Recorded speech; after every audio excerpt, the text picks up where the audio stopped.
Estamos iniciando mais um programa Viva a Voz Saúde pela Rádio Nossa Senhora de Copacabana, a queridinha aqui da cidade maravilhosa do Rio de Janeiro.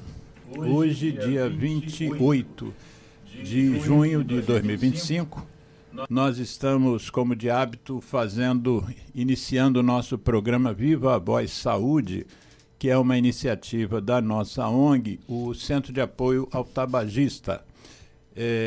Nessa semana que está se encerrando hoje, houve um evento super importante, um evento global, internacional, em Dublin, na Irlanda, que foi a Conferência Mundial de Controle do Tabaco, que reuniu quase, 200 países, e provavelmente na semana que vem a gente vai ter uma convidada aqui para conversarmos sobre os ecos desse congresso, né? O congresso internacional foi de 23 a 25 desse mês e certamente a gente tem muito assunto, vai ter muito assunto para debater e para informar nossos queridos ouvintes sobre as novidades e sobre como é que está o movimento internacional de enfrentamento da dependência química em nicotina.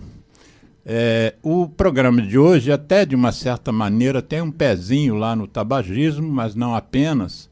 Eu estou tendo a felicidade, o prazer de entrevistar uma colega, Flávia Gomes Verocai, que nós vamos agora tratar como Flávia ou Flávia Verocai, que é cardiologista, que tem uma experiência grande em relação à reabilitação cardíaca, não só cardíaca, mas que é fellow, completou o fellow na Universidade de Toronto, no Canadá, e hoje ela é a CEO de uma clínica de nome Heartwell, quer dizer, o coração bem, né, se fosse tradução literal.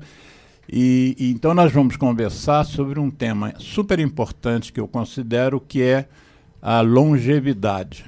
Como de hábito, a gente pede o convidado para dar o nome do programa que ele vai participar.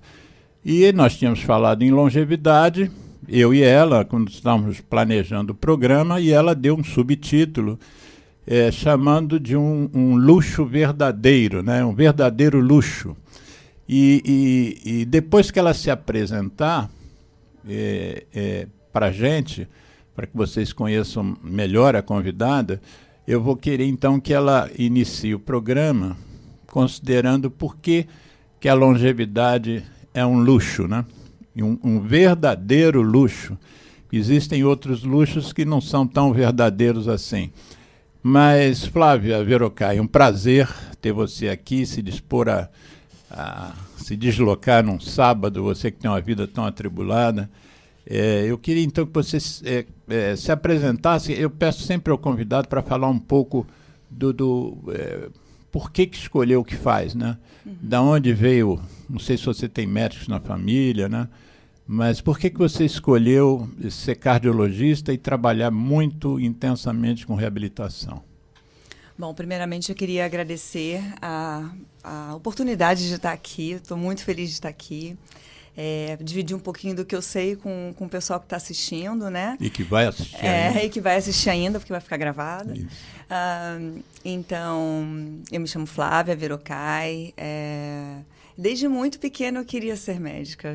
Acho que a gente que é médico, a gente não desenvolve isso, a gente já nasce meio que sabendo, né? Eu tinha pai médico, então empurrou, né? Eu não, lá em casa não é advogado, não tinha médico, então eu acho que eu sou a primeirona, assim, a fazer medicina. E é muito engraçado que eu tinha uma visão completamente diferente do que eu fui para cardiologia, mas eu queria fazer dermatologia, uma coisa completamente diferente. E aí, com o desenrolar da faculdade, você começa a trabalhar em emergência, em terapia intensiva, em unidade coronariana, e aí mudou completamente o rumo. de uma coisa muito tranquila. Eu ouvi falar coisa... que o pessoal que está começando, tem muita gente indo para dermato e muita gente indo para imagem, né? Tomografistas, ressonâncias, ultrassom, é um negócio que tem atraído muitas pessoas. Mas, em geral, quem gosta mesmo de paciente, escolhe uma especialidade que tenha mais ligação prolongada com os pacientes, né? E só lá fazer um exame e ir embora. Então, assim, acho que a gente tem que gostar de pessoas, né?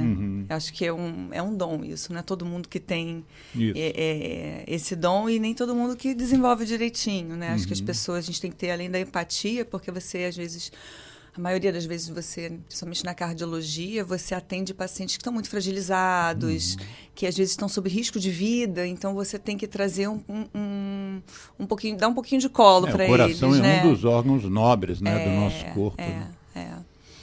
E aí você começou a fazer plantão e tal e foi para cardiologia. Eu lembro, eu era nova na época, né? Não era como hoje. A gente entrava em estágio porque alguém conhece e aí começa. Isso. Aí já começa botando a mão na massa, né? E aí eu comecei a rodar eletro da emergência toda. E aí eu comecei a estudar mais a parte de cardio e gostei. Você sabe que eu ia ser... Meu pai, como eu disse, era médico e a especialidade dele era cardiologia. E eu ia ser cardiologista. Desde criancinha eu já sabia que ia ser cardiologista. Quer dizer, eu achava que ia ser. E aí, no terceiro ano de medicina, eu queria ver doente. Que na Unirio, você não tem... Você não faz os 2 primeiros anos de faculdade no hospital. Você faz no Hahnemanniano, ali na Frei Caneca, que não tem paciente ali. Só na anatomia, né?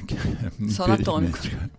E aí eu queria ver doente, ele pediu um cardiologista amigo meu para me acolher lá, quando eu acabasse o meu período de faculdade, ela acabava as aulas 4 horas da tarde, eu iria para o Andaraí. Só que nessa hora ele não estava mais.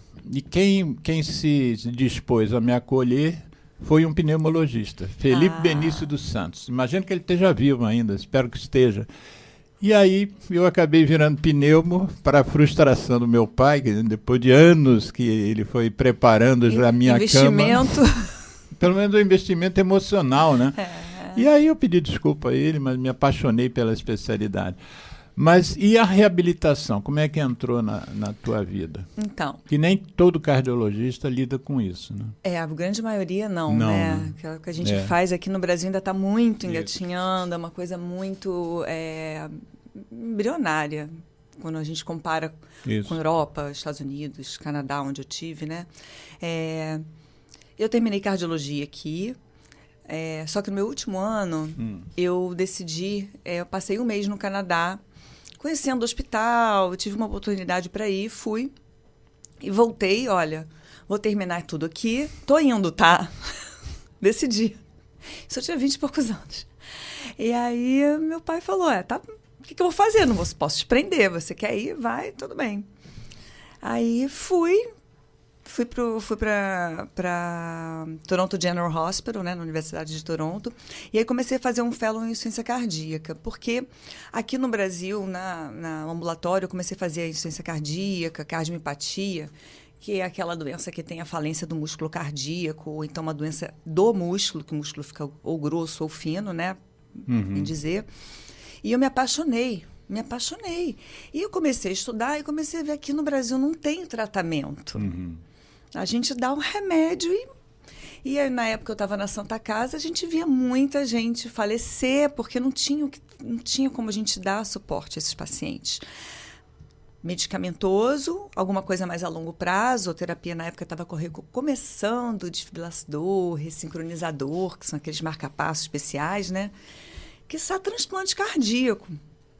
Uma coisa que a gente não falava aqui. E aí eu me apaixonei, eu comecei a estudar, eu falei, preciso fazer isso. E fui. E lá, a gente... eu acabei... vai entrando, né? Atividade física sempre foi uma coisa muito importante na minha vida, uma coisa que eu sempre fez parte de mim. Acho que se eu ficar sem fazer atividade física, sai de perto. Mexe com o humor, né? Mexe com o humor. E aí... Eu comecei a entrar no laboratório de reabilitação. Então, a gente tem o que eles chamam de Heart Function Clinic, que é 3 vezes por semana a gente tinha esse ambulatório. Laboratório de função cardíaca. É um Seria ambulatório. a tradução, né? Laboratório de função cardíaca. Isso. Então, todas as insuficiências cardíacas ali. E óbvio que tinha subespecialidades, né? E tinha uma parte que era o laboratório de fisiologia cardíaca, cardiovascular. Era ali que eu me escondia, que eu ficava ali fazendo todos os testes cardiopulmonares. Né? O teste cardiopulmonar, para quem não sabe, é um exame que a gente faz para avaliar a capacidade, não só a capacidade cardiorrespiratória, né? Cardiopulmonar do paciente, mas você faz uma avaliação mais completa. Você vê a parte de perfusão pulmonar, a parte toda circulatória periférica e coração-pulmão. E além disso, a parte muscular. Como é que está a parte da respiração celular no nível de músculo. Então, te dá uma avaliação muito completa do paciente, né? Não só a parte da insuficiência cardíaca, ou a parte que a gente via muito pacientes com hipertensão pulmonar. Né? Então, a gente fazia uma real classificação, estratificação de risco desses pacientes. E aí eu fui me interessando porque eu comecei a ver muita coisa que não fazia parte do meu mundo, que isso não existia isso aqui, né? E não tem tanto tempo assim, né? E não tem tanto tempo. Você ficou lá 10 anos? Fiquei lá 10 anos. Ao todo? Ao todo. Isso você voltou a quanto? 11 anos.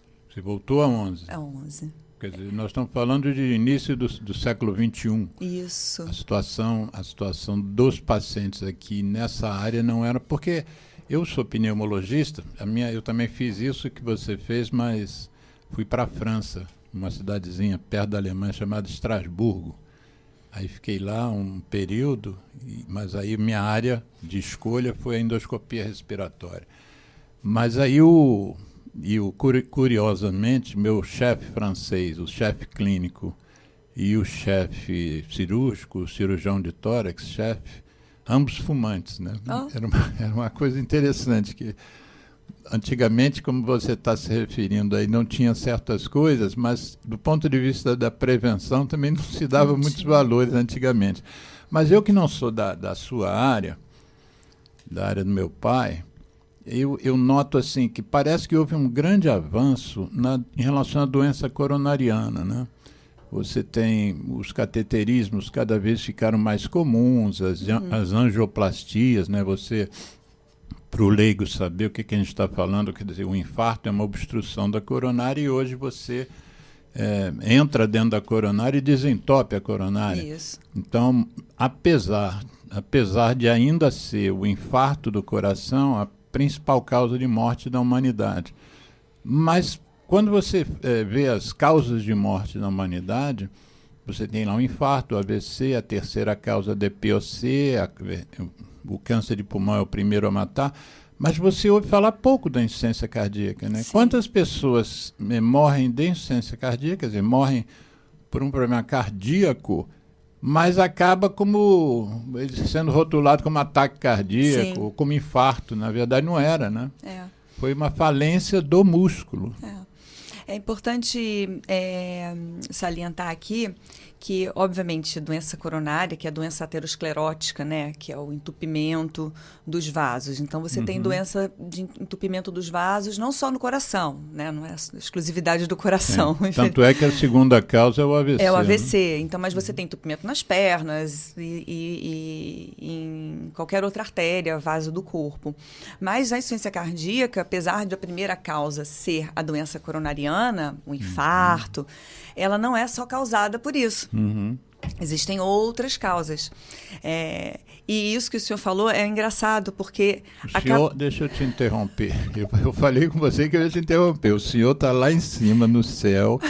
Nós, inclusive, aqui esse prédio é de uma filial da casa dele, a igreja Nossa Senhora de Copacabana. Não confunda as coisas. Mas fala, estou brincando. Mas... Perdeu. Então, não, vou voltar, insuficiência cardíaca volta. Mas a principal, a doença coronária é a principal causa, mas a gente esquece que tem outras causas. Porém, eu entendo, eles rotulam como ataque cardíaco, falência cardíaca. Na verdade, eles põem parada cardiorrespiratória, né? Que é a famosa é o pior do mundo. Pior, né? Porque acho que para morrer você tem que estar em parada cardiorrespiratória, independente da causa do óbito. Mas isso é outro papo. Então, assim, o problema é que a insuficiência cardíaca, ela tem tanta coisa relacionada, tem tantos fatores de risco que se sobrepõem, e o final da insuficiência cardíaca é você ter aquela sobrevida. Você tem a sobrevida livre de evento e se segura ali, mas a maioria dos pacientes entram em insuficiência renal, tanto que a maior causa de diálise no final da vida é a insuficiência cardíaca. A gente fez um estudo disso lá no Canadá, usando os dados do ICES, que é um instituto de pesquisa ali de Ontário, e foi evidenciado isso. Então, a insuficiência cardíaca é um problema gravíssimo de saúde pública, não só aqui, como no mundo todo. Antes da gente ir para o tema que eu propus que você falasse da história do luxo, da longevidade, mas já que você abordou a insuficiência cardíaca, fala um pouquinho da relação da insuficiência cardíaca com a hipertensão arterial sistêmica. A famosa pressão alta. Pressão alta. Para a insuficiência cardíaca, como eu disse, né, você tem alguns relacionados à doença coronária, né, do infarto, à doença aterosclerótica, mas antes disso, essa é só uma das pontinhas ali do iceberg. Antes disso, você tem todos aqueles fatores de risco que estão relacionados com insuficiência cardíaca. Hoje em dia, obviamente, hipertensão arterial, né, a pressão alta é um grande vilão, até eu publiquei recentemente no Instagram, porque é uma doença silenciosa. Você só vai se dar conta, muitos pacientes só se dão conta que tem pressão alta quando já tem uma lesão de órgão-alvo. E o que é lesão de órgão-alvo? Quando já algum órgão do seu corpo está danificado. Pode ser o olho, pode ser o rim, pode ser o coração, pode ser o cérebro. Então, é um vilão silencioso. Então, acho que tem uma íntima ligação, correlação. Até porque a hipertensão não controlada pode, isoladamente, causar insuficiência cardíaca, por doença cardíaca hipertensiva. Então, não é comum lá fora, mas aqui no Brasil, eu até tenho uma paciente, ela tem um ventrículo muito dilatado. Ela não tem doença coronariana, o cateterismo dela é normal, mas ela é uma paciente que ficou anos sem tratamento para hipertensão adequado. Aproveitando também, quais seriam os sintomas? O que faria uma pessoa desconfiar de que ela possa estar com uma insuficiência cardíaca? Insuficiência cardíaca a gente tem dois tipos, basicamente, né? Uma que o coração não consegue relaxar, então o coração fica endurecido, mas consegue contrair o músculo. E a outra, que é a mais antiga, é a mais conhecida do pessoal, que é quando o coração dilata, o músculo fica muito fino, mais dilatado, e o coração não consegue contrair de forma adequada para suprir as necessidades básicas do corpo. Porque o vaso não deixa o sangue passar e ele não consegue. O coração fica muito dilatado. Sabe a analogia que eu falo quando as pessoas... Você pega um balão desses de aniversário, aquela bola de soprar, coloca água ali. O coração fica mais ou menos daquele jeito. Então você tenta... Por mais que você aperte, o sangue não sai dali de uma forma adequada. Então, o coração faz muito esforço para conseguir enviar pouco sangue, pouca quantidade de sangue para o corpo. Basicamente isso. E esse esforço, porque às vezes a gente fala, faz musculação, é bom para o idoso. Quer dizer, esse esforço não torna o coração, o músculo cardíaco mais forte, ao contrário, por exemplo, do nosso bíceps, né? Quando a gente fica levantando ferro. Né? É porque, assim, é um mecanismo de defesa, né? Que é aquela lei de Frank-Starling, você consegue, até um certo ponto, o músculo mais espesso consegue suprir.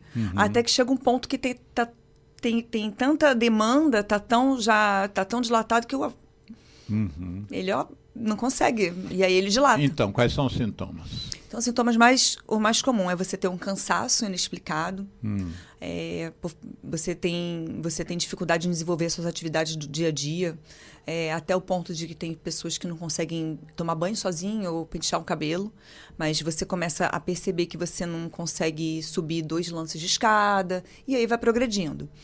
E como é que você faz a diferença disso com a terceira causa de morte, que é essa diretamente ligada ao cigarro, que é a DPOC? Aquela falta de ar, de quem tem enfisema, por exemplo, qual seria bem a diferença do paciente para ele perceber o que está acontecendo com ele? Que também são situações assim, né? Cansaço ao esforço.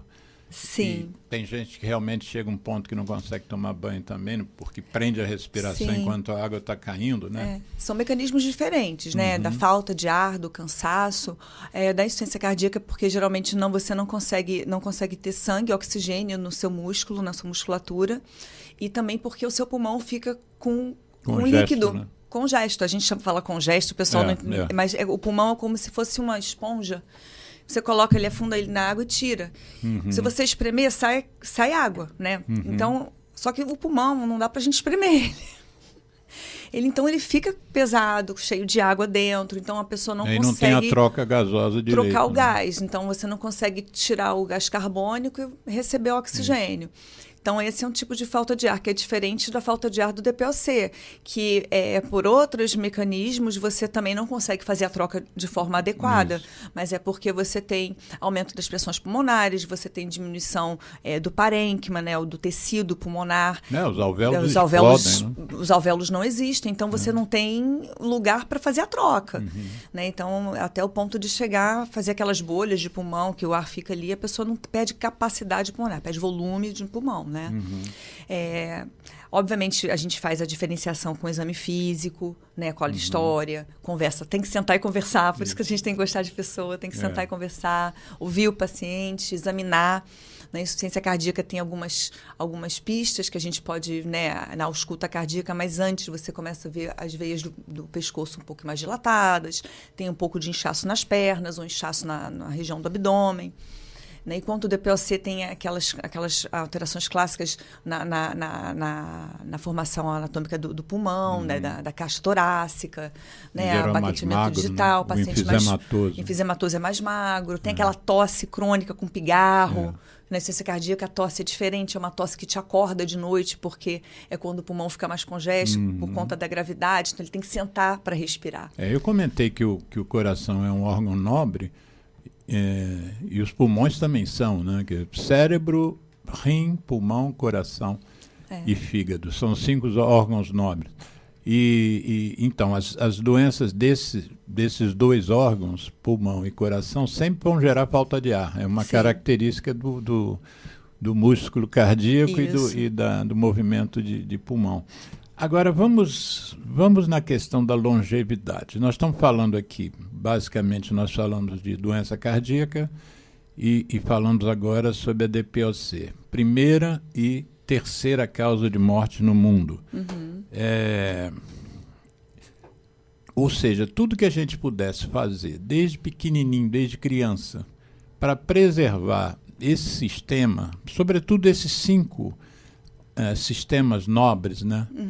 Desde criancinha, se a gente pudesse mudar a vida das pessoas ao nascer já ter um outro tipo de educação, diferente da minha geração, sobretudo, mas eu não sei se a sua geração está pior do que a minha, porque na minha geração havia uns conceitos ainda de saúde, né, que eram assim, minha mãe só deixava eu tomar refrigerante no domingo. A gente tinha que comer comida de verdade, né, que as nutricionistas chamam. Inclusive no sábado à noite, não tinha essa história de lanche, né? Enfim, isso nós vamos chegar lá mais para frente. Mas se a gente só cuidasse de reduzir o impacto das doenças sobre esses 2 sistemas, coração e pulmão, a gente já viveria mais tempo, não é isso? Agora, o nosso programa aqui não é específico sobre essas 2 situações, apesar de você ser cardio ou ser pneumo. O que você quis dizer com o título Longevidade, um luxo verdadeiro? Antes de responder... Daqui é livre, eu só vou tocar num assunto, porque a gente falou da falta de ar, né, do coração e do pulmão. São 2 faltas de ar, 2 cansaços diferentes. E voltando ali no teste cardiopulmonar, que é o teste da máscara, do esforço, é um exame imprescindível para fazer esse diagnóstico diferencial. Né? A gente começou a falar que é a anamnese, né, a história clínica, o exame físico, mas esse exame diferencia e sabe dizer se essa falta de ar é do coração, é do pulmão, é circulatória. Ou dos 2, às vezes. Ou é dos 2, ou é porque falta músculo. né? Hoje está na moda falar sarcopenia, né? Então, estamos falando de sarcopenia. Diz o que é sarcopenia. Sarcopenia é a diminuição absoluta de massa magra, de massa livre de gordura. Na verdade, a massa magra é diferente, né? A massa magra entra osso junto, né? Então, a massa livre de gordura, que é a massa muscular. Então, hoje a gente... virou uma epidemia, né? Porque acho que a gente começou a medir isso, né? Antes a gente não media isso, então a gente não tinha essa noção. E o quanto isso é ruim para a longevidade. E agora eu vou entrando por que é um luxo? Porque, evolutivamente, se você não precisa ir muito longe, passa no século XIX, a expectativa de vida era 50 anos no Brasil. Agora a gente está, 76, mas mesmo assim ainda é mais baixo que o resto do mundo. Com tendência de aumento. Com tendência de aumento. E aí, século XIX para o século XX, a medicina deu um pulo com medicamento, com técnicas cirúrgicas, não cirúrgicas. A gente não tinha antibiótico, passou a ter antibiótico, vacina. Então, foi uma revolução tão grande que as pessoas passaram realmente a viver mais. E agora a gente sabe, antes você morria muito mais fácil de um infarto do que agora. Agora você faz angioplastia, coloca um stent, transplanta um coração, transplanta de pulmão. Então, assim, a nossa realidade é outra. Então, as pessoas tiveram essa oportunidade, porém, a cabeça das pessoas e a cultura não evoluiu junto. Porque os hábitos não melhoraram. Então, você chega aos 70 anos de idade, a maioria das pessoas, com uma condição física que não é a ideal, porque você está longevo, mas você não tem uma qualidade de vida. Óbvio que a gente tem o viés de estar num ambiente, né, onde a gente mora, onde a gente vive, é diferente do pessoal que mora numa comunidade, às vezes nem em comunidade, mas numa cidade do interior, que você tem uma pessoa que tem 70 anos, é considerada um velhinho, antigamente falava velhinho, velhinho. Que não produz, que não tem capacidade de resolver as coisas na rua sozinho, que é o mínimo. Então, o luxo da longevidade é você chegar aos seus 70, 80, 90, 100, 120, independente, com uma qualidade de vida e muitas vezes produtivo. Porque a gente vê a idade para aposentadoria é 65. 65 é um novo 40, não é? Então, não falo muito, não reforço isso não, porque senão eles vão querer para 75 o tempo de aposentadoria. Mas assim, as pessoas, não é porque, o que eu quis dizer, não chegou aos 65, tem que parar tudo. Parou, tchau, você está rotulado como não produtivo. Mas... Com esse aumento da longevidade, e eu lembro nos anos... Não vou falar quantos... Mas antigamente, a pirâmide, né, populacional era uma pirâmide. Hoje em dia, aqui no Brasil, está tomando a forma de um retângulo, né, onde a população idosa está aumentando. O bairro que a gente está aqui, que o estúdio da rádio está instalado, é o bairro que tem um dos que tem mais idosos no Brasil, né? Copacabana. Agora, você imagina, tanto idoso não poder ter qualidade de vida. E, assim, são coisas básicas. Fazer sozinho. Hoje em dia ninguém mais vai ao banco, mas vamos ali ao mercado, comprar alguma coisa, ir ao médico, ir fazer o exame sozinho, cozinhar. E a praia. Caminhar. Carioca. Né? Ter uma vida, E é uma coisa interessante, porque a gente, há tempos atrás, a gente dava muito valor ao tempo da vida. Me lembro, quando eu era mais novo, você pensava que era viver muito. E hoje você já percebe que mantém-se o desejo de viver-se muito, mas há essa ressalva, né? Eu quero ver muito e bem, né? Estando em boas condições de vida, porque senão, às vezes, esse viver muito é prolongar, às vezes, por exemplo, sofrimentos. Sim. Né? Você vive mais 20 anos do que viveria, mas numa cadeira de roda, por exemplo, se você fez um derrame cerebral. E todas essas doenças que são as principais geradoras de mortes globalmente, todas elas têm prevenção primária, têm prevenção secundária, Sim. prevenção terciária.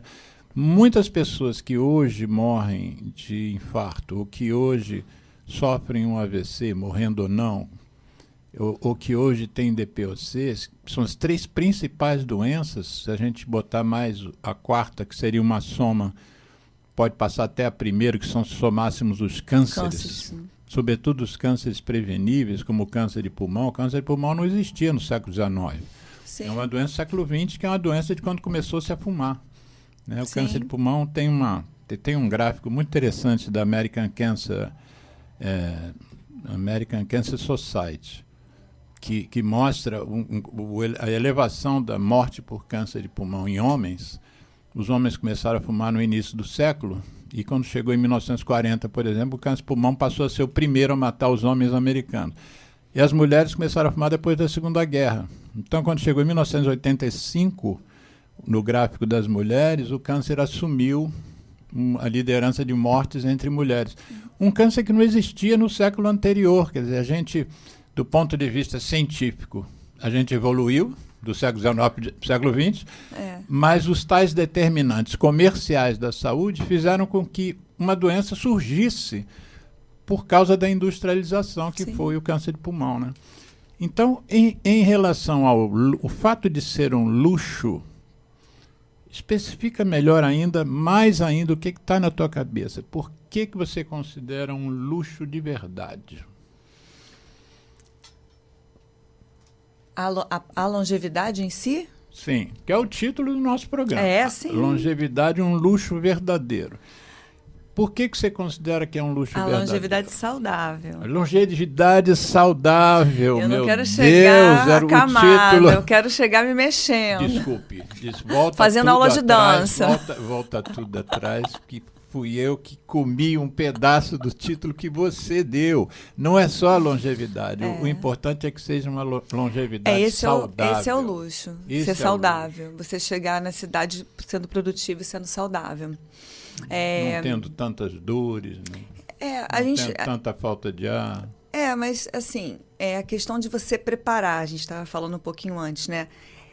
A gente chega com esse corpo, essa carroceria, e a gente vai com a mesma carroceria até o final. Sim.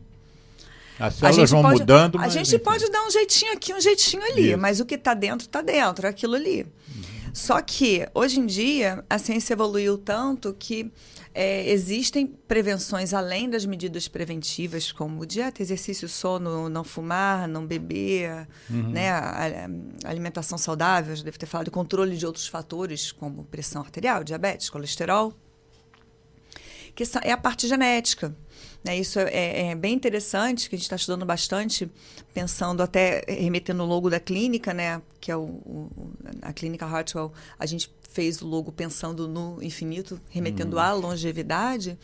E a parte genética é muito importante, está sendo muito estudada, e hoje em dia é uma coisa que faz parte, sim, do nosso dia a dia. Pode fazer. Porque as pessoas ainda não lembram que isso existe, e muitas pessoas, eu já ouvi de colega médico, assim, mas para que eu vou fazer um exame desse? Eu falei, para tudo. Para mudar a sua vida. Porque você pode fazer intervenção específica para a sua própria longevidade. Né? Hoje em dia a gente fala de medicina 5.0, medicina personalizada, e é isso. Porque o que funciona para mim não funciona para você, não funciona para ele nem para ele. Né? As células têm qualidades diferentes, dependendo dos genes, da expressão genética de cada um. Né?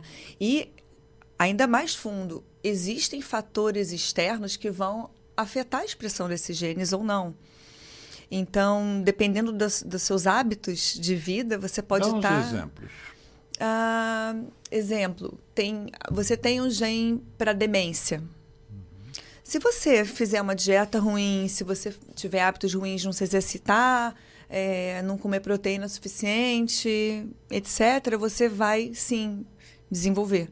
Só que se você tomar medidas preventivas, você pode não desenvolver. Grandes chances de você, como eles falam, de ligar e desligar, né? Ali, a sinalização celular.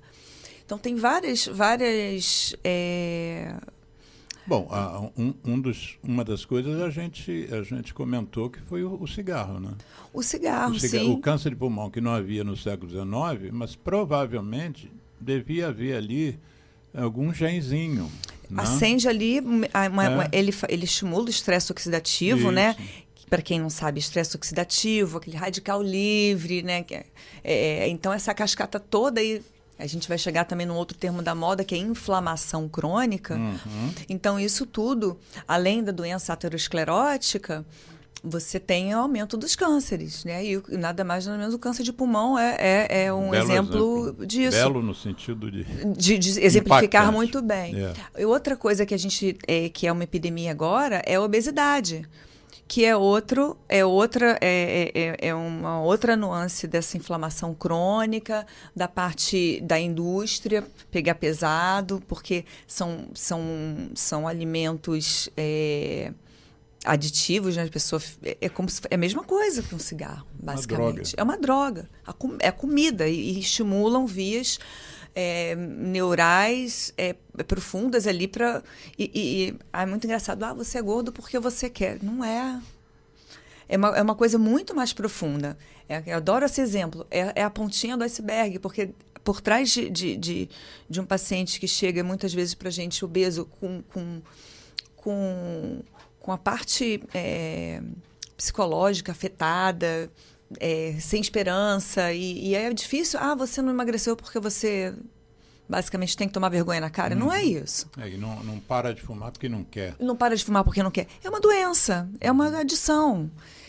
E vem acompanhado de muitas comemorativas. Hoje em dia, vamos comemorar, vamos sentar para comer, para beber. Aí quem fuma, bebe, quer fumar, aí tá no bar, não sei o quê. Uma coisa puxa a outra, então é hábito, envolve bastante... Eu tava estudando agora, existe um fórum das doenças crônicas não transmissíveis, que, aliás, é bom a gente até comentar sobre isso. Antigamente, o que matava mesmo a humanidade eram as doenças infecciosas, que se transmitiam de uma pessoa para outra, enfim. Sim. Por exemplo, a tuberculose é responsável pela morte de metade da Europa, né? E hoje morre ainda muita gente, né? Morre em torno de 10 milhões e meio de pessoas por ano, mas, sobretudo, nos países de médio e baixo desenvolvimento. Nos países de alta renda, hoje a tuberculose tem um impacto muito menor, né? E como a tuberculose, outras doenças infecciosas dizimaram a humanidade. E hoje o que tá levando, adoecendo e matando as pessoas são as chamadas doenças crônicas não transmissíveis. Então, não transmissível é só para diferenciar das infecto-contagiosas. Sim, né? Elas acarretam 70% a 80% das causas de morte no mundo. O último estudo que eu li estava em 72%. O que é muita coisa, né? Nós temos mais ou menos 54 milhões de mortes por ano no mundo. 72% disso não são doenças infecciosas. E muitas delas são doenças evitáveis ou evitáveis completamente ou evitáveis nas tais prevenções secundárias e terciárias. Um exemplo de uma prevenção primária você acabou de dar. Se a gente conseguisse não ser obeso, o risco de você ter diabetes tipo 2 seria muito menor do que você sendo obeso. E a obesidade, às vezes, ela é prevenível por educação, por enfrentamento da indústria. Né? Multifatorial, né? Você estava comentando, o que eu estava estudando, então, recentemente, é que tem um fórum das doenças crônicas influenciando na ONU, e uma das coisas que se pede é que você tente barrar a atuação dos determinantes comerciais. Por exemplo, a indústria do tabaco, a indústria dos alimentos ultraprocessados e por aí afora. Eles têm lobby. Inclusive, é uma das questões que esse fórum está discutindo, é diminuir o poder dos lobistas dessas indústrias, desse sistema. Né?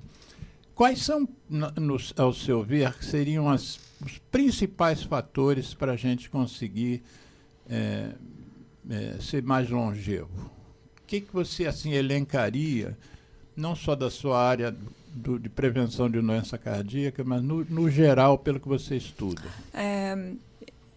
Tem em torno de 5 pilares essenciais. 5. A gente pode se estender mais um pouquinho, mas número 1 é atividade física.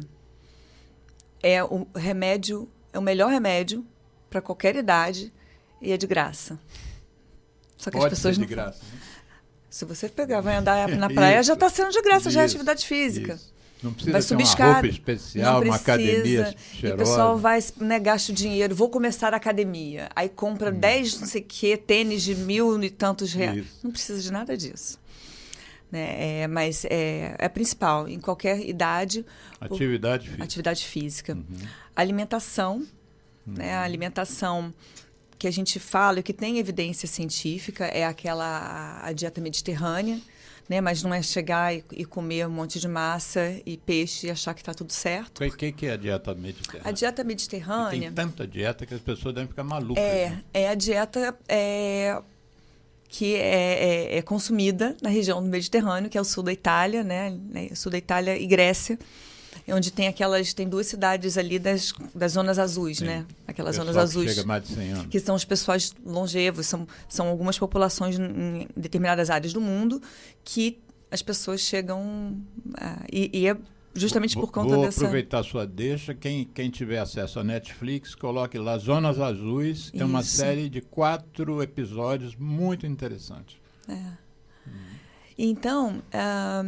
obviamente, eles têm todos esses hábitos, né? Tem um fator genético também, mas é uma alimentação rica em vegetais, em frutas, em grãos, então as gorduras boas, o azeite, pobre em proteína animal, né? Um peixe rico em ômega 3, né?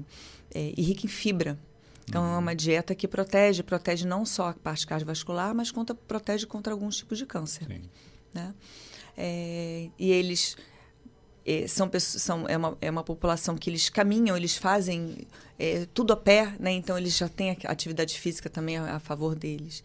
Outro fator para longevidade... Já falamos de atividade física e alimentação. Alimentação. Boa, né? Alimentação boa, né? Porque comer comida processada não ajuda. A parte do sono é uma parte que as pessoas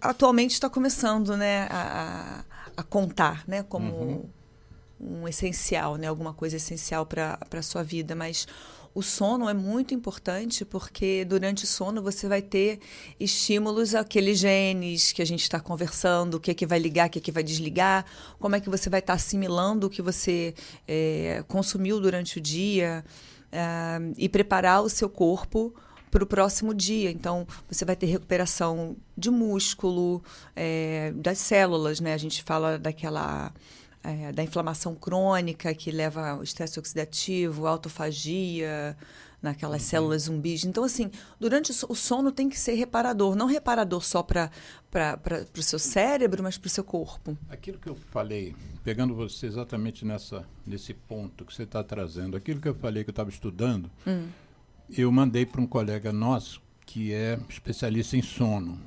Aí mandei assim no sentido de, olha como é que a sua luta está sendo encampada.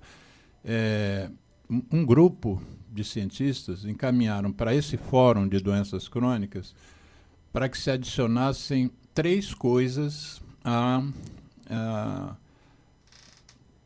no enfrentamento das doenças crônicas. 3 coisas que ainda não estão. E a primeira dessas 3 coisas é que, sim, eu vou ler o que está escrito. Tá.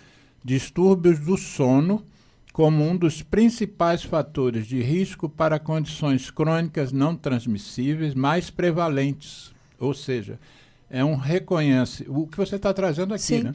É um reconhecimento do papel do sono como um fator se ele não for um bom sono, um fator dessas 72% de mortes por doença crônica. Aumenta muito o risco cardiovascular, fato, aumenta o risco para obesidade, que aumenta o risco cardiovascular. Sim. Então, é uma rede, está tudo conectado. E quem não dorme direito não vai fazer atividade física, está cansado. Não vai fazer. Quarta causa. Atividade física, alimento, sono. pensar. Vê se lembra. Você falou em 5 pilares. É. Se não vier agora, vem depois, a gente toca depois. Ah, Não se prende, não. o que eu acho importante é a parte da... o Ikigai, né? Viver com propósito. Ah, sensacional. Eu acho que... E aí a gente volta de novo na Zona Azul. Isso. Porque são pessoas que têm uma relação de comunidade, um senso de comunidade.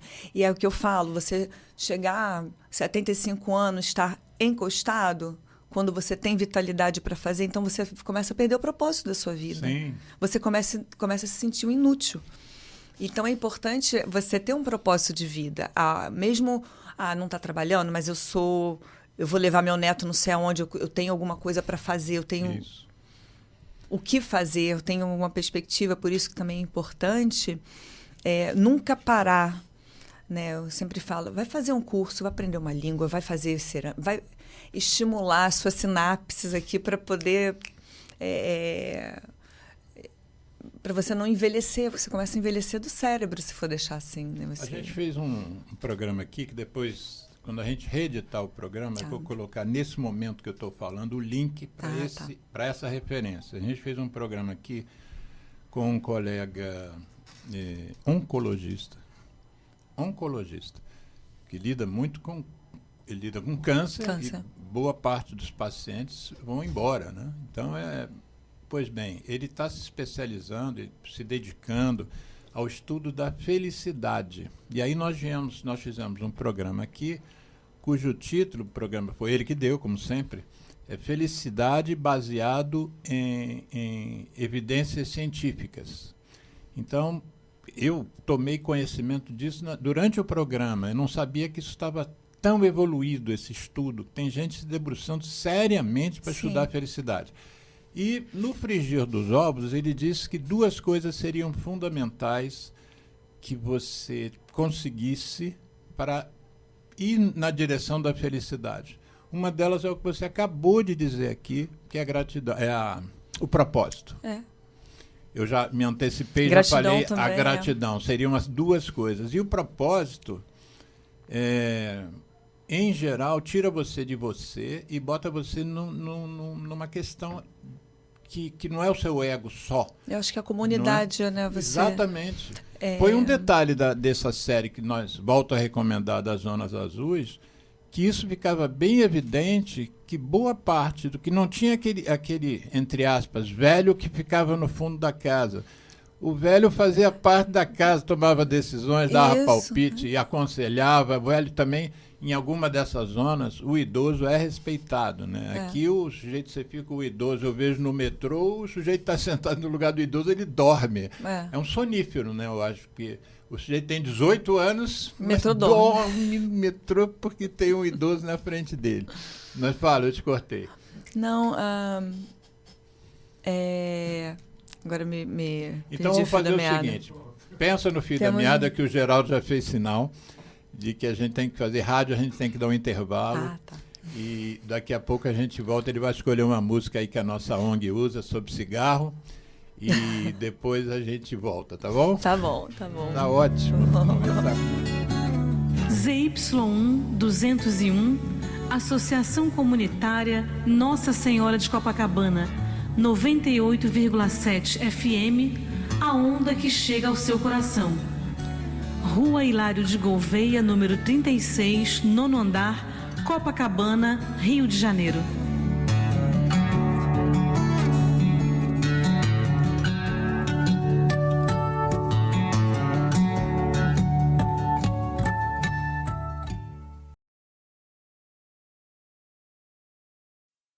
Eu me chamo Tony Garrido, junto de Vange Souza, a gente convida a dizer não ao cigarro, não ao tabaco.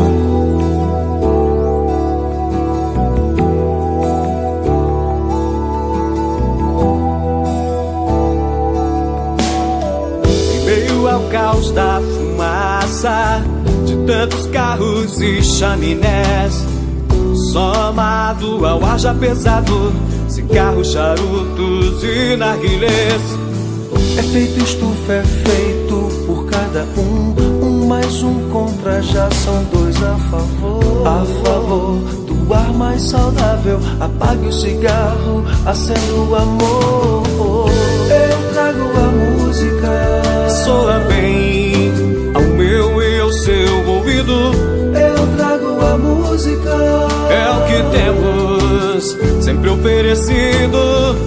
Eu trago a música, respiramos melhor o planeta e nós. Eu trago a música, mundo sem tabaco, levante a sua voz.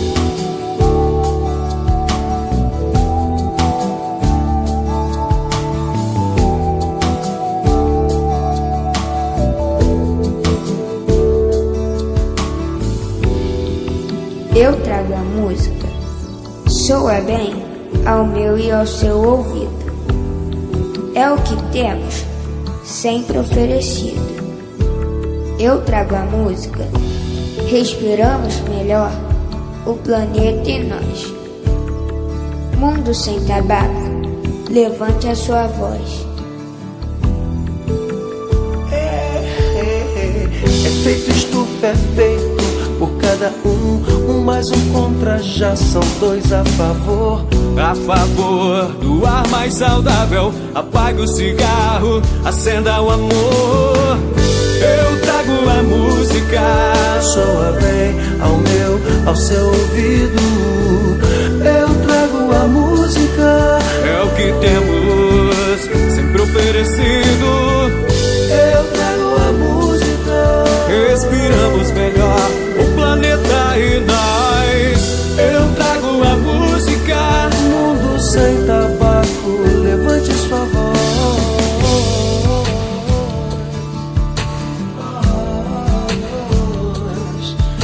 Levante a sua voz, levante a sua voz.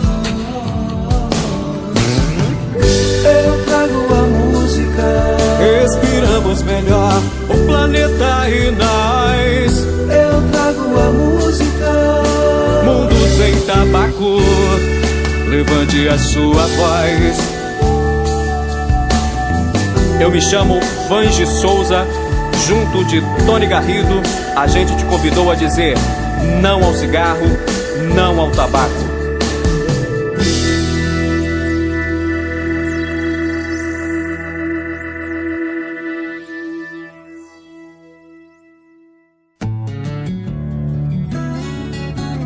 ZY1 201, Associação Comunitária Nossa Senhora de Copacabana, 98,7 FM, a onda que chega ao seu coração.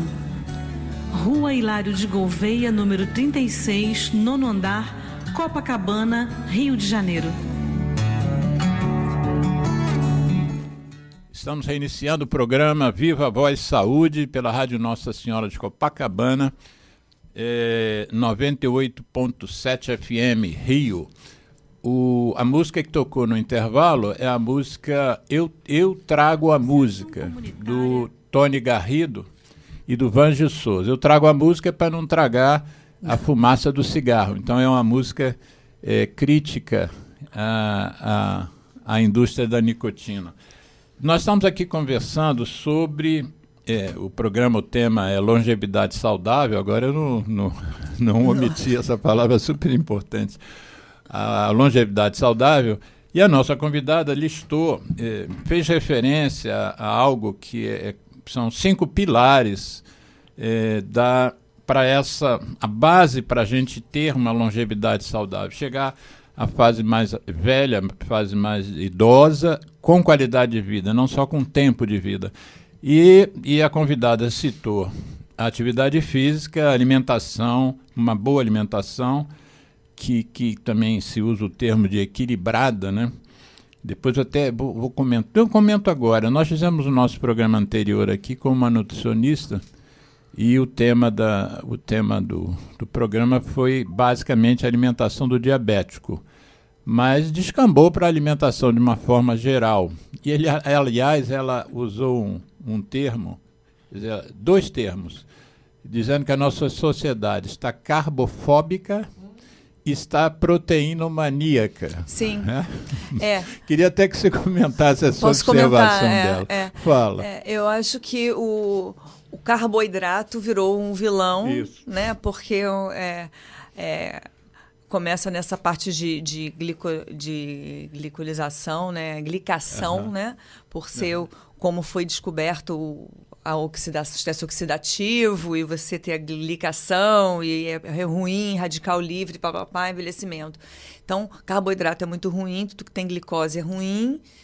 E proteína é vida, proteína não sei o quê, toma todo mundo whey, creatina, não sei o quê. Óbvio que eu acho que proteína é vida, sim, eu amo proteína, mas a gente tem que lembrar que a proteína sozinha não faz a máquina funcionar. A gente precisa de carboidrato, que mal ou bem é o que dá energia. Então, eu sou a favor de dieta, essa dieta é equilibrada, a alimentação tem que ser equilibrada. Isso. Nada em excesso e nada em falta. Nós fizemos um outro programa, acho que foi ano passado, ano retrasado, com uma nutricionista lá da UERJ, e o tema foram as gorduras, óleos e azeites. E ela também trouxe o mesmo tipo de sensação que as pessoas teriam de que toda gordura é ruim. Nós temos que abolir a gordura. Quando, na verdade, a gordura é fundamental para certos processos, né, do nosso organismo. Principalmente os Tem que hormônios, escolher a gordura boa, né? A parte parte neuronal, a parte hormonal, hormônios sexuais. Isso, tudo precisa de gordura. Tudo precisa de gordura. Mas aí nós estamos voltando aqui aos 5 pilares. Faltou atividade física, alimentação equilibrada, sono de qualidade, que você fez a referência, e na edição nós vamos colocar o link do programa sobre sono. O nosso colega que esteve aqui é o Gleidson Guimarães, e escreveu um livro chamado Super Sono. O Gleidson é pneumologista também.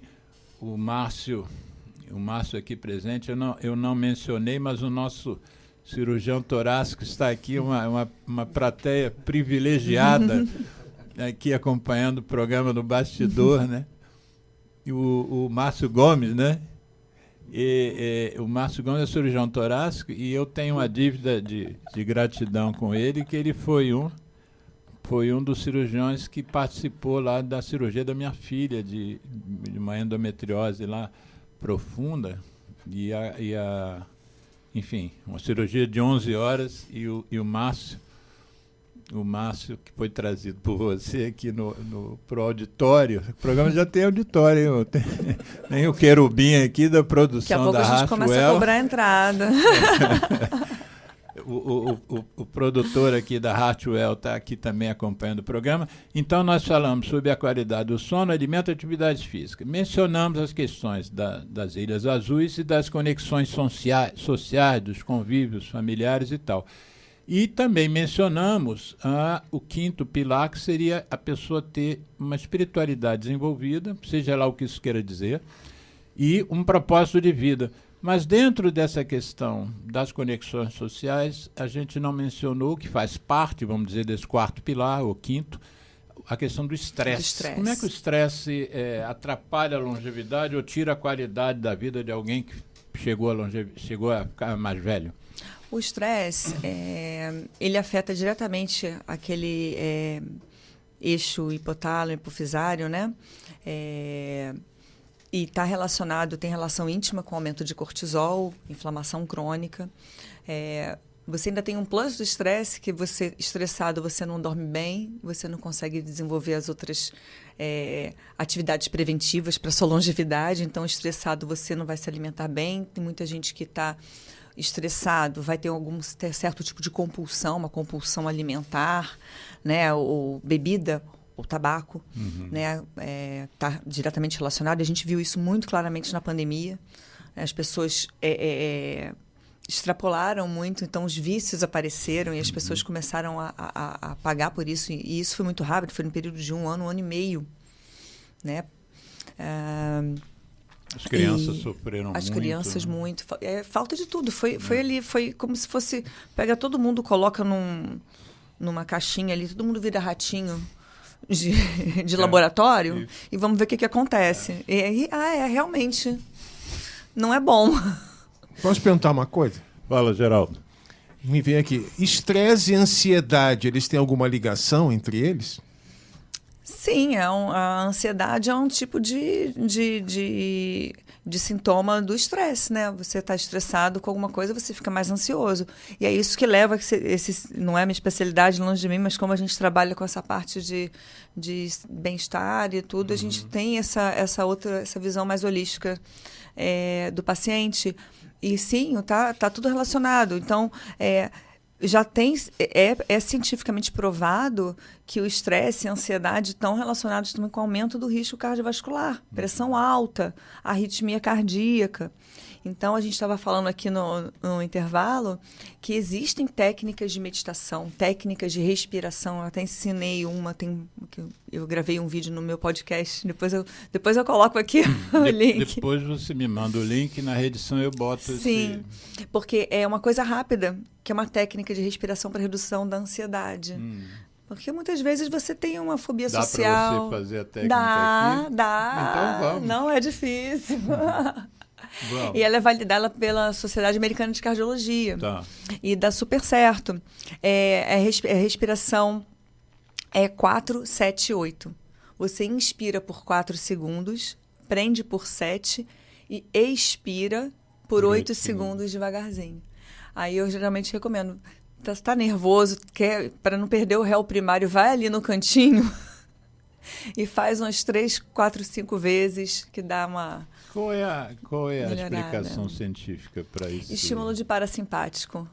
Você dá uma aliviada no seu simpático, então dá uma reequilibrada. Tem não só essa é uma coisa mais rápida para você aumentar o tônus parasimpático, né?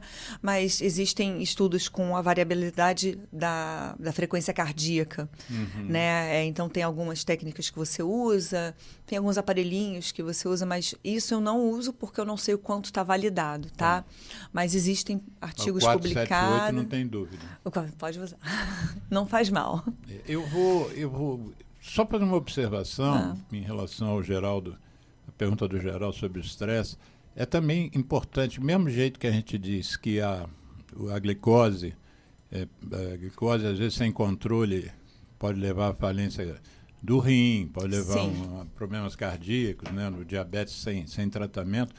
A questão do estresse também, o que é reconhecido é que sem o estresse não haveria humanidade mais, né? Porque o estresse às vezes faz com que você fique atento a certos perigos. Se você não tiver o estresse, você vai andando e o leão te pega, né? Quando você fizer a curva. Sim. Passou atrás de uma árvore, tinha um leão. Você tem que ter algum tipo de reação. Tem algum tipo de reação. O problema é você perder o controle disso, ou viver nisso como se você estivesse sempre enfrentando um leão. Quer dizer, o leão é uma vez na vida que você foi no meio do mato. Tem que escolher os seus leões e as suas lutas.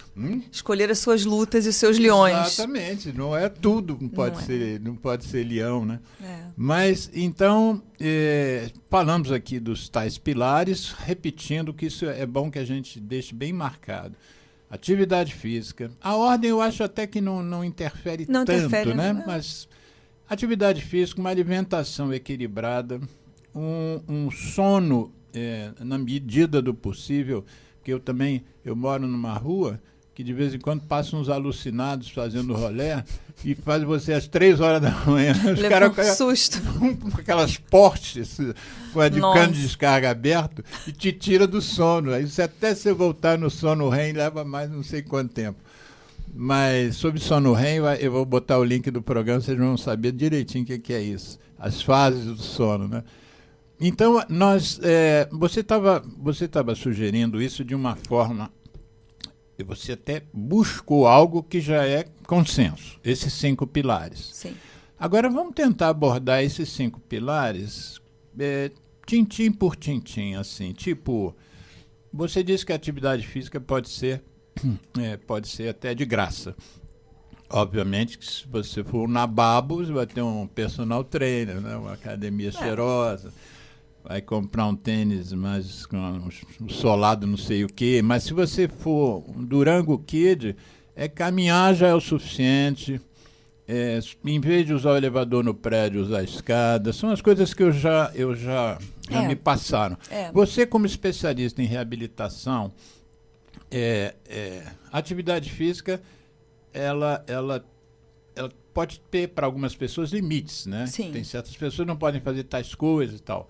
Como é que você trabalha isso na sua clínica? Se eu chego lá, eu infartei e estou acima do peso, e aí me apresento e a sua clínica vai Tá. me levar para um bom caminho. Como é que você trabalha Como é que isso? acontece? Tá. Então, a gente recebe o paciente numa consulta comum. Eu converso com o paciente, a gente faz os exames básicos. E o que eu chamo de exames básicos, né? Na clínica, eu vou fazer, além do exame físico, o eletrocardiograma, uma análise de bioimpedância.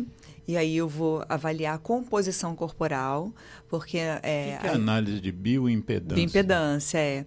Então... O que é isso?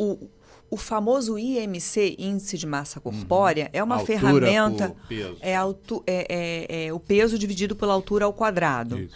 Então, isso é um valor que a gente tem para definir baixo peso, peso ideal, sobrepeso, obesidade. Porém, isso a nível de estudo científico, uma coisa muito ampla.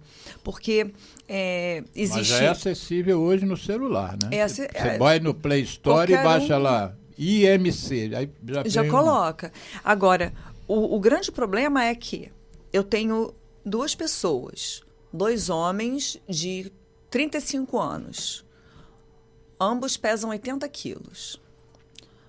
Só que um é um marombeiro da academia desse tamanho. E o outro não. Ele pesa 80 quilos porque tem músculo. Só que é esse que é onde entra a bioimpedância. Você vai fazer uma análise da composição corporal. E o que eu digo, que é isso? Primeiro, o que é músculo, o que é gordura e o que não é nenhum nem outro. Tem isso também. Tem isso, porque tem água e tem claro. o osso. Então, a gente tem que ver o que é. E com a bioimpedância, a gente lá na clínica faz a análise vetorial. É uma coisa mais científica, mas essa bioimpedância ela dá alguns outros dados, como a composição, o grau de composição corporal, quão comprometido ou não está. A gente consegue avaliar a qualidade das suas células. A qualidade das células que estão compondo o seu corpo. Isso é modificável, você pode mudar. Se você está retendo líquido, por que você está retendo líquido? Aonde que está? Em que espaço está? Está no intra, no extra? Se você detectou que tem água demais, vamos dizer. Aí eu sei de onde está vindo a água, como é que você está retendo. Desculpa a ignorância. Como é que é feito esse exame? Não é exame de sangue? Não, não. É o que exatamente? É uma análise elétrica. Elétrica? O meu aparelho, ele é como se fosse uma caixinha, assim, uma cestinha. Você coloca o paciente em decúbito dorsal. Você coloca 8 eletrodos nos membros. Então, 4 membros, 8 eletrodos. Não fura não, viu, gente? Não é injeção, não fura, a gente coloca só um adesivo, como se fosse fazer um eletro. Isso. E aí coloca a esteirinha assim na altura dos joelhos. E aí eu ligo, coloco os dados que são necessários. E aí ela analisa o paciente. Você tem algum videozinho desse exame? Tenho. Então, se você puder, me manda. Que na reedição, quando chegar nesse momento do programa, eu coloco. Porque eu acho que a maioria das pessoas nunca ouviu falar nisso. Ou então faz a da academia, que é aquela que você segura assim, um pezinho. E aquela ali é muito sujeita a erro, não é aquilo uma a gente vê, muito acurada. mas o chamado de teste ergométrico, não é a bioimpedância, né? Aquilo que a gente vê normalmente, aqueles filmes, né? A pessoa segurando uma esteira. Não, aquilo ali, a balança com a mãozinha assim, é a bioimpedância. É balança. É uma balança. Não, mas no outro que eu estou falando é uma esteira. Teste ergométrico. Isso. Então, lá na clínica, a segunda parte é fazer o cardiopulmonar. Aí entra o teste ergométrico. Que é o famoso teste que o pessoal fala do VO2. Que, na verdade, não é só o teste do VO2, mas é porque ele ficou muito famoso com os atletas fazendo. Popularizou porque as pessoas, todo mundo quer correr meia maratona, todo mundo faz 40 anos, quer correr atrás do tempo perdido, né, da longevidade. E aí vai querer maratona, Ironman, triatlon, não sei o quê, e aí tem que ter alguma coisa para embasar. É uma coisa interessante que você falou agora, que quer correr atrás da longevidade. Eu acho que existem 2 fases da vida. Uma aquela que você acha que nunca vai morrer e a outra fase é aquela que você acha que vai morrer amanhã. Não é? Você fala com o menino, como eu faço palestra na escola, e você fala sobre os riscos do cigarro. Não faz parte da realidade, não está passando pela cabeça. Que câncer, não existe. Que é isso? Esse velho está falando aqui. Né? E o outro é esse, é a pessoa que... Opa! Ele perdeu um amigo com 45, e que infartou na Isso. frente dele. Amigo de boteca, amigo de pelada, morreu com 45. Ele Tava jogando bola, caiu duro. É aquele que só pratica final de esporte uma vez por semana. É. Mas assim, usando esse gancho, por isso que é importante essa educação de longevidade vir de casa. De casa. Né? E de cedo. Tem que ser cedo. Então, eu lembro, meu filho devia ter uns 3 anos, estava na creche, aí tinha um trabalhinho e um videozinho que a professora perguntava, fazia pergunta para as crianças. Aí ela perguntou, Vitor, o que é sua mãe favorita, coisa favorita da mamãe? Ir para academia. Era assim... O que é só uma coisa? Aí é o tênis da academia. Era tudo academia. Então ele já foi à academia comigo algumas vezes, coitado. Mas. Ô, Vitor, ainda bem que sua mãe gosta de academia. Já é um dos pilares, já está. Mamãe vai ficar velhinha com você.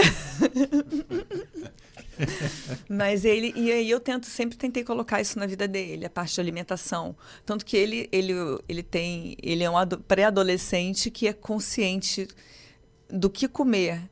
Ao ponto de chegar e falar assim, vamos comer uma pizza? Não, mas já comi muita besteira esse final de semana. Nossa Senhora, esse menino é evoluído, né? Veio de outro planeta. Você sabe que eu estava pensando nisso, que eu me penitencio também, porque a gente sempre quer ver os filhos felizes, né? E você tem um momento assim que você vê o seu filho mais feliz que na hora que você dá um doce. Então, eu me peguei várias vezes fazendo um esforço de memória, voltando atrás na infância dos meus filhos, do tipo de coisa que eu oferecia, entendeu? Era uma recompensa antigamente, né? Como se fosse, ou então como você, eu trabalhava de 7 às 10 nessa época, e aí você tem um pouco de culpa, né? Então você quer aliviar a sua culpa vendo a criança sorrir, dá uma caixa de bombom. Não há quem não sorria ao receber uma caixa de bombom, a não ser alguém que esteja em tratamento, né? Um diabético, mostra, vai ficar com ódio de você, ficar aquela tentação que você vai botar na frente dele. Mas eu estava vendo que aí volto para aquela questão dos determinantes sociais da saúde e para os lobistas, enfim.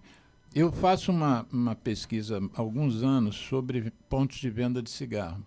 E os pontos de venda de cigarro estão cada vez, pelo menos no Brasil, que é um país muito avançado nesse controle, no controle do tabagismo, cada vez você tem menos pontos de venda. Eu fiz uma pesquisa na rua principal de movimento da onde eu moro, ali na Dias Ferreira, e eu fui em todos os bares. Deu 40 bares e restaurantes. Só 4 vendiam cigarro nessa pesquisa, que deve ter 2 anos. E desses 4, 2 já não vendem mais. Quer dizer, só 2 bares e restaurantes vendem cigarro. E por outro lado, as bancas de jornal e de revistas quase não vendem mais jornal. E elas viraram pontos de venda para vender açúcar, álcool e tabaco. Álcool eu não sabia que vendia. Nunca, tem geladeiras lá que são todas de cerveja e de ice. Aqueles tem uns nomes que eu não vou citar aqui, mas eu não sei que é ice, que é de vodka. Sim. E a informação que me passaram, de inside information, é que a energia elétrica dessas... algumas têm inclusive ar-condicionado, mas a energia elétrica dessas geladeiras é pago pelas empresas. Então, eles têm ali um lucro extraordinário, então eles praticamente não precisam mais vender jornal. Aí você entra numa banca dessas, e eu fiz uma pesquisa, a gente tem mais de 75 mil bancas. É um mercado assim, são como se fossem lojas de... Como é que chama aquela conveniência, que tem a cada esquina. Tem quarteirões, tem um numa esquina e outro na outra. E aí você de cara, eu até sugiro que quem estiver nos ouvindo aqui faça essa observação. Você de cara, você já vê uma bancada de doces na altura das crianças.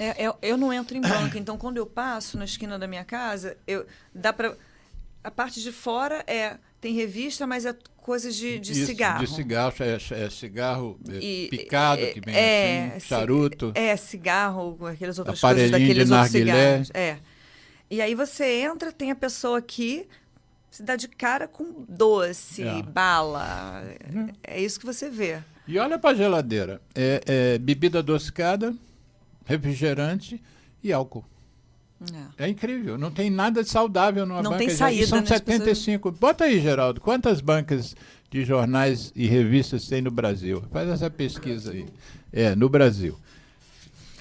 Porque eu falei 75 mil, eu estou em dúvida se é no estado do Rio ou se é no Brasil. Agora, tem uma coisa, a gente estava falando dessa proximidade. Numa quadra tem não sei quantos locais que vendem ultraprocessados e doce, açúcar puro, né? E aí a gente fala, quando a gente faz trabalho voluntário e atende pessoas em comunidade, né? Eu queria saber de você, porque eu liguei para você sábado passado, você falou, estou aqui na Rocinha. Isso. Eu fiquei curioso, o que vai estar fazendo Rocinha? Então, a gente faz um trabalho voluntário muito bonito lá, que é pela Centro Espírita Rita de Cássia, então é a Casa Maria de Nazaré, ali na Rocinha. A Rita de Cássia é no Leblon, né? É no Leblon, ali na Almirante Guilhem. Isso. Então, a gente Eu tenho uma amiga que é de lá. Então, a gente atende lá a cada 15 dias. Sábado, a gente vai cedinho, 7 horas da manhã, e sai de lá meio-dia e pouco. Mas vocês fazem o quê? Exatamente? Ambulatório. Ambulatório. São vários médicos? São vários médicos. Olha. Tem pediatra, tem Isso, a minha amiga Kátia Nery era o nome dela, não sei se você conhece. Ela nunca comentou que fazia. Às vezes, pelo sobrenome, eu não... Mas ela nunca comentou que vocês faziam essa atividade médica. Tem ambulatório lá. A gente aceita doações também. Que tipo Se de tu quiser conhecer, vai ser um prazer. Eu quero conhecer a Rashwell também. Tá bom. Esse aí já estava feito. Já. Quero conhecer esse episódio, esse programa, esse projeto lá. É muito bonito. Quem não é do Rio de Janeiro, a Rocinha é a nossa maior comunidade. Né? E sabe o que eu descobri frequentando ali? É o maior foco endêmico de tuberculose no Rio. O Rio, o estado do Rio é mais ou menos, o Brasil é mais ou menos 38 casos, 36 casos por 100 mil. Casos de tuberculose por 100 mil habitantes. A Rocinha tem mais de 300 por 100 mil. É quase 10 vezes a prevalência de tuberculose lá. Eu brinquei outro dia, o meu PPD agora vai reagir, porque o meu PPD não reage, meu PPD vem reator. Você conheceu lá uma agente, Rita Smith? Pelo sobrenome, eu não vou. Mas a gente conhece várias pessoas, mas a gente vai combinar. Visitar. É sábado de 15 em 15. No local, qual é? A gente tem uma amiga que leva a gente, então tem algumas pessoas sobem de carro. Mas é num local específico? Mas sempre? É a casa. A casa é do Centro Espírita. Tá? Você deu um nome, não é o Santa Rita? É Maria de Nazaré. Maria de Nazaré. É Maria de Nazaré, não é, Márcia? Centro Espírita Maria de Márcia Nazaré. também vai lá? Vai. Olha, Márcia, que legal. Minha mãe era espírita. Médium, inclusive. Então, a gente... Eu tinha uma vergonha da minha mãe. Ai, tadinho. Porque eu levava uns amigos para jogar totó, né, jogar botão, e ela falava da vida dos meus amigos, que não sei o quê, porque a sua avó. E aí eu falei, mãe, pelo amor de Deus, eu quero ver aqui, você mete essa, não mete essa. Daqui a pouco o meu amigo falava assim, eu posso ir lá falar com sua mãe? Porque ela falou uns negócios que ninguém sabe, só eu que sei. Olha. Porque às vezes ela chamava o menino para... Eu não acredito. Eu quero falar com sua mãe, enfim. Isso é outra... Me ajudando. Isso aqui é um instituto que é uma casa católica, a comunidade Bom Pastor, mas eu sou teósofo, né? Eu acredito em todos os avatares, todos os iniciados, vamos dizer, e Cristo é um dos maiores deles. Né? Eu sou fã número 1 de Jesus Cristo. Mas vamos lá, longevidade saudável é possível. Como é que você acha, o que você tem feito assim, como ativista aí no caso, para a gente tentar mudar essa situação? Eu me dedico muito à questão do tabaco, né? Uma luta que ano que vem vai completar 50 anos. Parabéns. Eu comecei a estudar tabaco em 1976, por um gaúcho, um professor gaúcho fantástico, Mário Rigato. Aliás, a esposa, a acabou de lançar um livro com as memórias dele e dedicou lá um capítulo a mim, porque eu falo muito nele e tal. E, quer dizer, não dedicou um capítulo, mas ela faz uma referência. Helena Pitombeira, o nome dela, lá de Fortaleza, médica também. Mas você tem alguma coisa assim que você, fora da sua profissão, como ativista, que você tem batalhado? Se não tem, eu vou sugerir a você que entre na minha luta contra o tabaco, porque é o que mais infarta, né? É o que mais gera mortes. Aí eu queria ter você como cardiologista. Vai ser um prazer, até porque a gente está falando do tabaco e dos anos 80, 90, e como era culturalmente diferente, e eu devia ter uns 7, 8 anos, ia comprar cigarro para minha mãe, né? No boteco. Isso é considerado um dos principais iniciadores, né? Mas, os pais não se tocarem, mas que é um na risco. Na época a criança... Hoje ainda se faz lá, isso. mas hoje não pode? Hoje não pode. Não deve, não deveria. Não pode oficialmente. Não deveria, mas eu vejo naquela época que as coisas eram feitas de... Tanto que a nossa geração é a geração do McDonald's, a geração de tudo pode. De tudo pode. Tanto que, voltando só um porém, a gente está tendo... Tem aumento da incidência de câncer de cólon. Sim. As mulheres, vê Preta Gil, Simoni, pessoal da nossa época. Colo de útero também. Colo de útero, mas o intestino é a dieta, essa dieta maluca que a gente foi submetido, cigarro. O cigarro contribui para 19 cânceres. Sim, câncer de bexiga, né? Coisa nossa, assim falamos do bexiga. Não pensa, já fizemos um programa aqui bexiga, com Leonardo pâncreas. Abreu, urologista. Pâncreas. Steve Jobs foi embora. Sim. Quanta gente foi embora com câncer de pâncreas? Sabe quem foi embora com câncer de pâncreas? Claro que não sabe. Sua geração é outra. Você pegou a série chamada... Viu, pelo menos, filmes antigos, chamada Bonanza?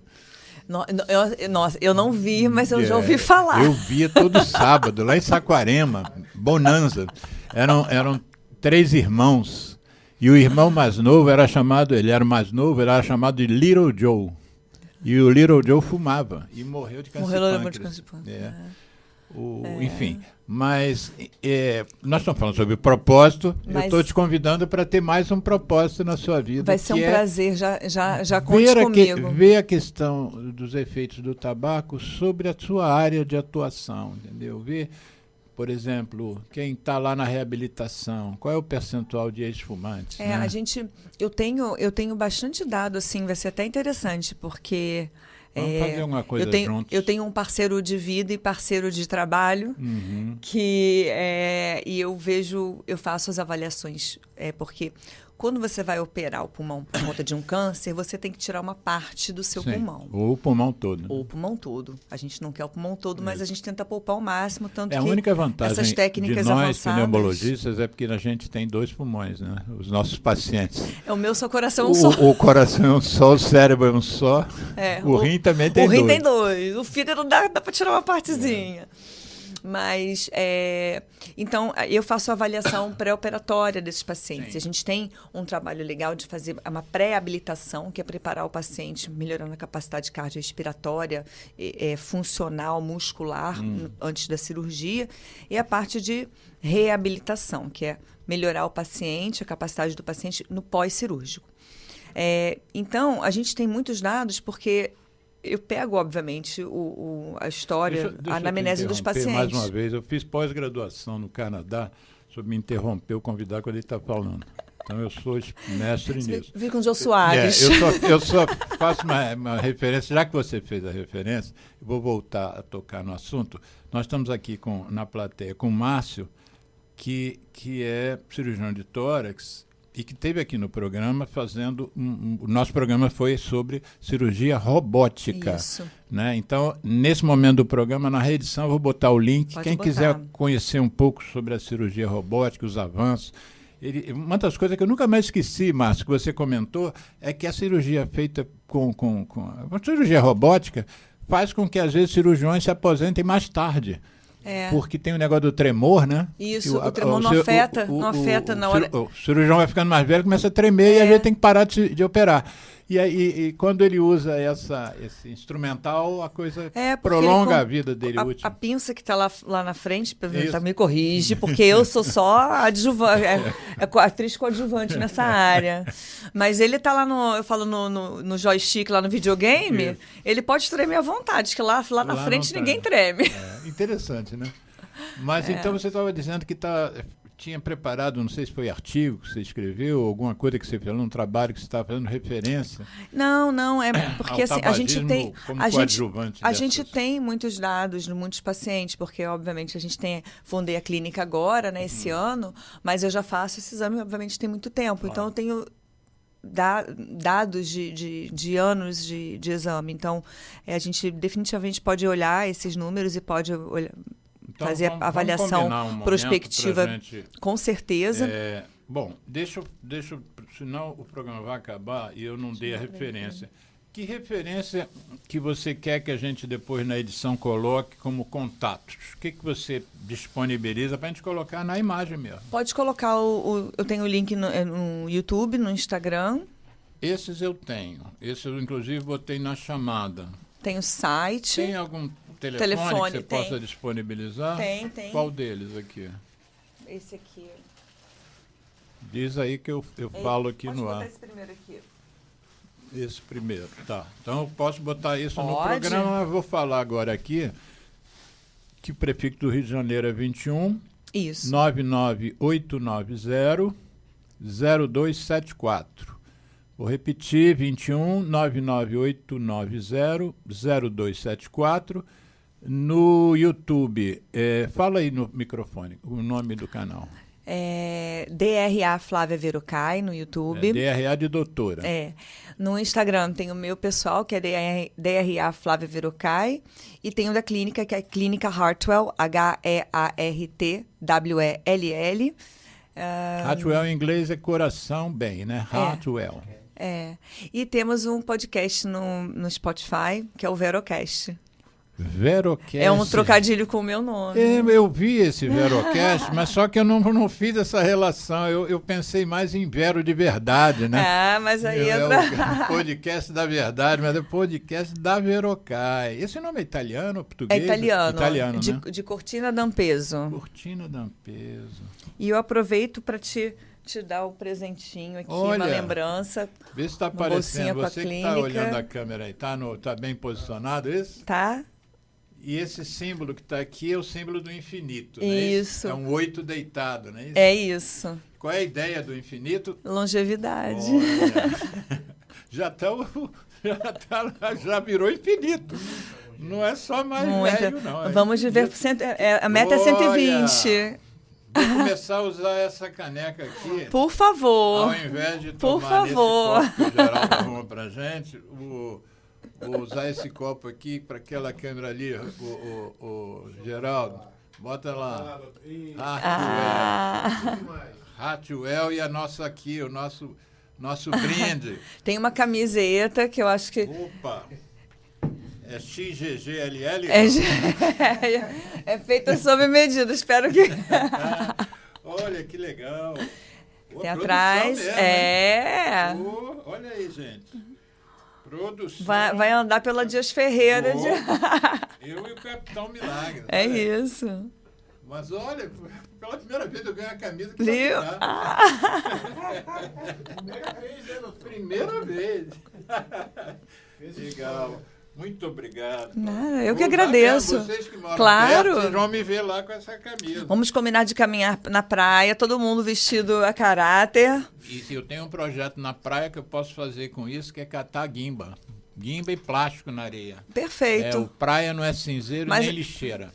Isso. Sabe que eu vou participar agora? Eu sou ativista. Escuta, em setembro vou participar, junto com mais 2 pessoas, do Rio Innovation Week, para a gente falar sobre esse meu projeto Praia não é cinzeiro e nem lixeira. Posso participar, pode me chamar que eu participo. Vamos participar, eu quero fazer um evento, estou comentando com os barraqueiros todos ali para a gente trabalhar mais isso.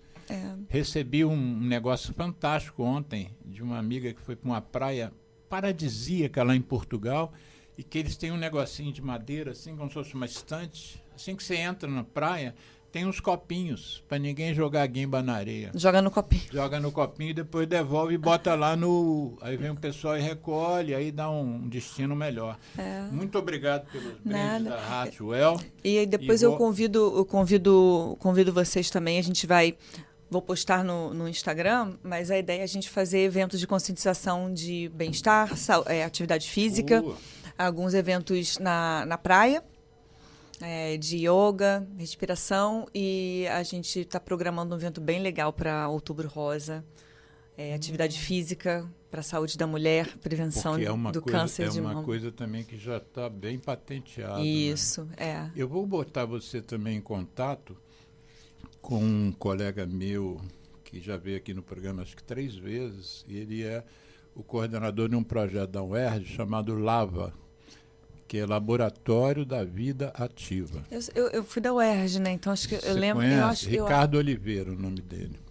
Não, mas ele regula com você de idade. Ele não foi seu professor, certamente. Não. Mas eu era lá. Mas enfim, eu vou passar esse contato com você e vou passar os programas que nós fizemos com ele sobre atividade física. Claro. De repente vocês juntam as duas coisas, Hatchwell com Lava, não é? Vai ser ótimo. Flávia, a gente sempre aqui no programa, a gente sempre sente dó, porque o programa acaba e a gente podia continuar falar mais, conversando muito mais, né, Geraldo? Márcia Teles. Hein? Márcia Teles? Falei aí o que ela... Excelente entrevista, parabéns pela iniciativa. Muito bom, Márcia Teles. Obrigado e divulga aí pra gente. Obrigada.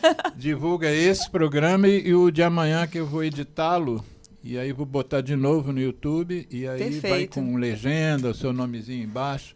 Tá bom. Flávia Verocai, Cortina Dampesa.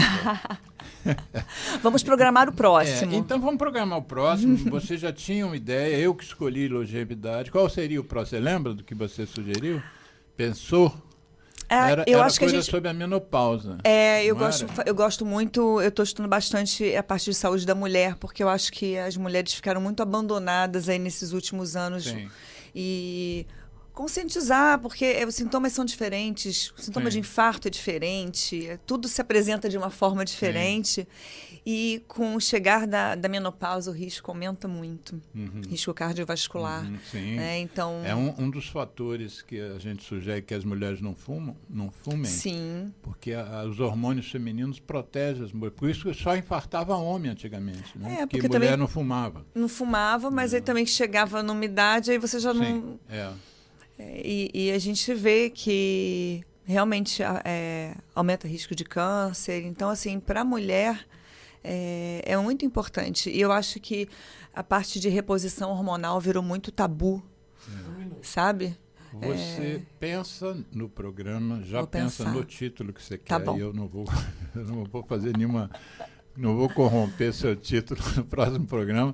O programa de hoje foi Longevidade Saudável, um luxo verdadeiro. Prazer. Aí você pensa no próximo, lá para, sei lá, agosto, setembro, você volta aí, se você puder, né? Claro. Porque a gente faz uma dobradinha aqui, ó. Mas vamos falar de saúde da mulher também? Não, a gente fala de câncer de pulmão, não tem problema. Aí já é um terceiro programa. Ó.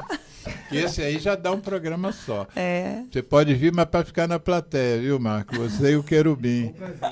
Gente, divulguem o programa pra gente. Cliquem aí, quem estiver vendo pelo YouTube. Gente. Cliquem aí no gostei, compartilhem, né? Isso. E segunda-feira, no máximo, esse programa já vai estar reeditado com essas imagens, vai me mandar, né? Sim, com bioimpedômetro, é assim que chama? Bioimpedância. Mas o aparelho, como é que chama? Não tem um nome? A minha é a BIVA, bioimpedância com análise vetorial. Eita, melhor... Fica só na bioimpedância que está tudo certo. Aparelho para ver quanto tem de água. Gente, bom final de semana. E nós aqui, eu estou aqui pensando se deu Botafogo ou deu Palmeiras. Eu sou vascaíno, para mim... 0-0. Vai ser prorrogação? Ainda não. Eita! Gente, um abraço, bom final. A bioimpedância é um exame que a gente usa para avaliar a composição corporal. Por quê? Não é um IMC elevado que vai dizer se você está obeso ou não.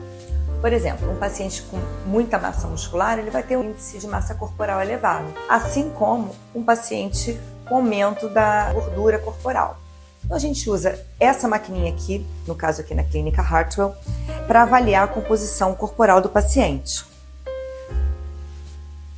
Aqui eu vou saber direitinho a quantidade de músculo do corpo, então a massa muscular. E nesse gráfico aqui, a gente vai ver a concentração do músculo nos membros superiores, nos membros inferiores e no tronco. Esse exame também vai mostrar a quantidade de gordura. Gordura visceral e a gordura em outras partes do corpo. Com isso, eu vou saber se o paciente tem uma obesidade sarcopênica, se é uma obesidade com pouca massa muscular, uma obesidade com a massa muscular preservada, ou então se ele vai estar mais próximo à magreza, com ou sem massa muscular preservada. Além disso tudo, esse exame vai mostrar a quantidade de água corporal total, além da água extracelular e intracelular. Isso é muito importante para você diferenciar a parte de edema, de retenção de líquido.